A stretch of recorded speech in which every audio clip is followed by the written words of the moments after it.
watching East Tennessee's first and only year-round sports talk show on television. This is The Sports Source with your host, John Pennington.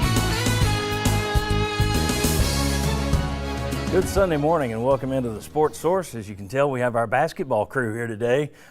We've initiated them into the Sports Source family now that they've appeared in the Dancing Elf Open video. We got a jam-packed show. Going to start out talking basketball. Tennessee with a good win yesterday against Kansas State, a scrappy team. We'll talk about how the Vols are doing, and we'll also talk about the cloud hanging over the program, and is it as dark as people think? But then we'll get into bowl talk. Plenty of bowl talk, bowl possibilities for Tennessee, who they might play, who they should want to play, all that kind of stuff. Plus, well, we'll tell you in a second all the stuff we got coming up. First, let's tell you about this group that brings you this first segment every single week, and it's Phil Cobble, Fine Homes and Land. And for 3 decades, Phil and his crew have been helping homeowners sell their properties. We're talking more than $350 million in real estate transactions. If you want to move your home, perhaps like this beautiful home on Melton Hill Lake in the Hardin Valley area. Look at that, 7 acres on Melton Hill Lake. It's gorgeous. Phil's team is the group to call for real estate in Knox County, Blount County, Loudoun County. Phil Cobble, Fine Homes and Land, philcobblehomes.com. Give them a call this week. When you dial that number you see on my screen later in this segment, that's Phil's direct number. You're going to get the man himself. Phil Cobble, Fine Homes and Land. All right, here's what I was babbling about earlier. This is what we've got on today's show. Tennessee's victory over Kansas State. There's a general hoops malaise, it seems, with some of the fan base. We'll discuss. Butch Jones has a new contract in the work after Michigan reportedly came calling or asking questions about him at least. We'll discuss that. Does he deserve a raise after a 6-6 season? Bowl scenarios for Tennessee. Possible foes in those bowls for Tennessee. Recruiting needs. We'll do some hot read questions on Gridiron. And our own bowl predictions. Bowls, of course, will be announced later today. All right, want to welcome in our first wave of panelists today. Good to have Mike Strange back. Mike, longtime columnist for the Knoxville News Sentinel. Right here we have former Vol player Isaiah Victor. Always good to have him in town. Houston Fancher, former Vol staff member, former head coach at Appalachian State, and former assistant over at UT as well, another former Vol staff member. Mark Pankratz is with us. Guys, appreciate you joining us. Let's start by talking about a 65-64 win. Tennessee defensively played great yesterday. The last minute, loose a little bit on those three-pointers that were going in. They lost a 10-point lead, cut down to 1. But as you wrote, Mike, they learned how to hang on. Let's start with defense. Houston, you told me, I don't know, a month or two ago we got together and you said, this defense is hard for other teams to read. It's hard for people in the stands. Okay, is this man-to-man? Is it zone? It has elements of it all. Donnie Tyndall's defense made the difference yesterday. I think his system took over the game yesterday, and he's forcing teams to take shots. That's a 30% shot. You're forcing people to take threes, deep threes. Marquette made it, but that's an anomaly, I think. I think you're going to see more teams struggle against this zone. It's a hard zone to prepare for, especially when you have limited time to prepare for a zone like that. Their turnovers really came to the forefront yesterday.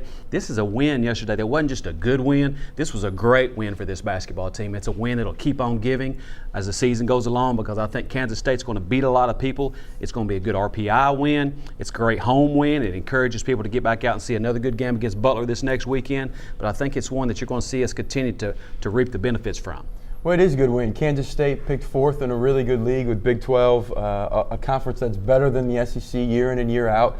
But the thing about it as a player, and Isaiah can attest to it, the zone, you feel like you're open. And this defense, these players are flying around. And yesterday, every time a Kansas State player caught the ball, they're there on the catch. And so as a shooter, you're ready to shoot the ball thinking I'm open, and then bam, somebody's right there on the catch. And the way we're riding into the defense and on the help side, it's taking away driving angles. And if we can continue to not only defensively, but then shore up offensively and taking care of the basketball, there are a lot of winnable games on this schedule for the Vols to get. They played defense better yesterday without fouling as much, I thought. Now, 19 fouls is probably not an ideal number, but and Kansas State got in the bonus pretty early in the second half, but after that I thought Tennessee did a really good job of, not the hand checking and keeping their hands up. And whereas in a couple of games previous to this, I mean, they've just really given the other team too many free throws. Well, in the wins and losses, in our losses, the other team has made more free throws than Tennessee's either attempted. And yesterday you saw that we were smarter with the way we took care of with the way we did not foul, and that helped with the victory. And we kept them out of the middle of the zone. That's what breaks down any zone if you can get the ball in the middle. I saw a couple of times where their hands wasn't quite as active and they kind of passed it in there, but you didn't see that for the most part. And that breaks down any zone. They kept them out of there, so the zone was very successful. I think when you look at it, and Mike, you wrote about it, this is another. I mean, you talk about, well, this team's going to have to grow up. These guys literally have played together in, 6 games now total? 6 games, yeah. And that's, aside from a couple of guys that are held over from last year, they're experiencing all this for the first time as a unit. One of those steps you're going to have to get through is learning how to hang on at the end when you've got the lead and the other guy starts making a run, not to collapse. And that was a successful step yesterday. Yeah, and so much of that, I think, and these guys probably know better than I, is when you're trying to protect a lead like that is chemistry, and feeling confident about each other and helping each other out. And there were a couple of boneheaded plays they made, but there were also a couple of good plays they made. There was a no-look pass there near the end that was unnecessary that went out of bounds. Marcus Foster made some good shots too. He did. Those are unbelievable deep threes he made did. going down the stretch. And Derek missed a couple free throws. Armani's no-look pass that goes out of bounds. Decisions down the stretch that you don't make if you're an experienced veteran team. These kids are making, but the effort they're playing with overcomes that.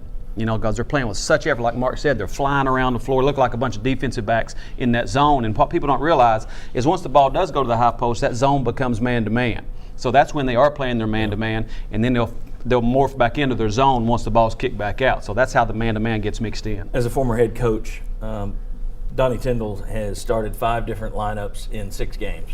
At what point, as a head coach, do you want to start to have a feel for what your rotation is? Is it 10 games in? Is it 5 games in? Is it 15? When is it that you want to say, all right, I've got my starters, I know who my bench guys are, this is my rotation? Well, I think the rotation is huge, but the thing you've got to decide more is who your finisher's going to be. And it's good to have a great starting lineup, people you can go to early on.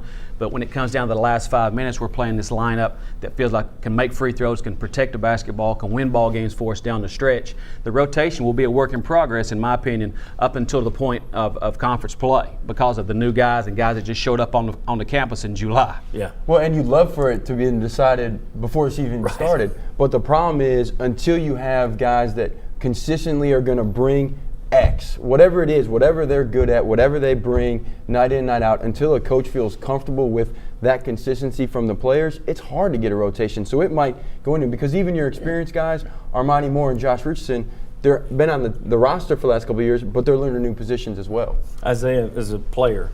It's a fair way to do it. I believe he's giving everybody an equal chance. I know you're going to see Richardson there. He's earned the right to be out there. It looks like Armani Moore is earning the right to be out there a lot of the time. And then everybody else is kind of vying for those other few positions probably, which is a fair way to do it. And in every game it could change. Like Houston said, it doesn't matter who really starts. It only matters who finishes. And that'll be results-based. So who's ever playing the best at the time, you keep your best 5 on the floor, the best 5 for that game. John, Donnie Tyndall said back the first day of practice or whatever that what you're going to see with this team is you're going to see guys that aren't not only starting but maybe not playing a lot of minutes right now, might be later on in the year playing a lot of minutes and starting. Roles change. And yeah. I don't know if he just said that because there's so many unknowns about this team or if that's just the way he does it all the time. All right, guys, I appreciate it. In the next segment, what we're going to talk about is the feeling that there's so much smoke around the UT program right now. Folks don't want to go into the building. There are a lot of people who are just taking a wait-and-see approach with Donnie Tyndall and everything else. Are things as bad as they seem? We'll discuss that when we come back on the Sports Source. Come on back. Like our set? Turn to Benedict Construction.